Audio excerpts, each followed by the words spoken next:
নমস্কার বন্ধুরা, পশ্চিমবঙ্গের পার্শ্ব শিক্ষকদের জন্য এই মুহূর্তে সবচেয়ে একটি ভালো খবর উঠে আসছে। আপনারা জানেন বেশ কিছুদিন আগে আমাদের এই চ্যানেলে যে পার্শ্ব শিক্ষকদের যে স্যালারি সংক্রান্ত যে মামলার আপডেট তা কিন্তু আমরা আপনাদের কাছে ভিডিওর মাধ্যমে তুলে ধরেছিলাম এবং সেই মামলার পরবর্তী ডেট কখন আছে তা নিয়ে একটি ভিডিও খুব তাড়াতাড়ি আসছে আপনাদের জন্য।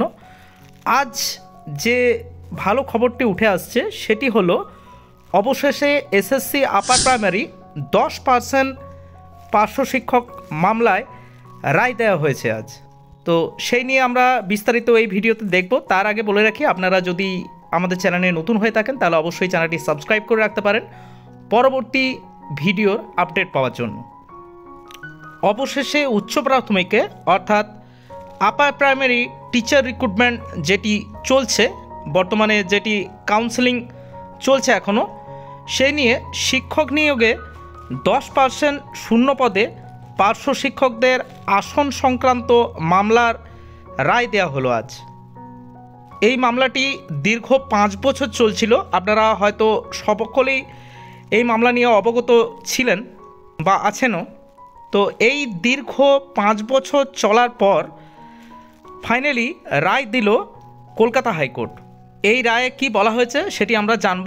আপার প্রাইমারিতে 10% শূন্য পদে কেবলমাত্র পার্শ্ব শিক্ষকদের অর্থাৎ এসএসসি প্যারা টিচার অধিকার আছে বলে জানিয়ে দিল কলকাতা হাইকোর্ট।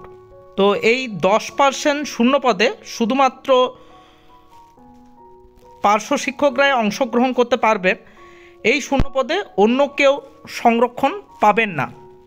এই রায়টি জানিয়ে দিলেন কলকাতা হাইকোর্টের বিচারপতি মৌসুমী ভট্টাচার্যর সিঙ্গেল বেঞ্চে। এর ফলে উচ্চ মাধ্যমিকের শিক্ষক নিয়োগের আরও একটি জট কিছুটা হলেও কাটল।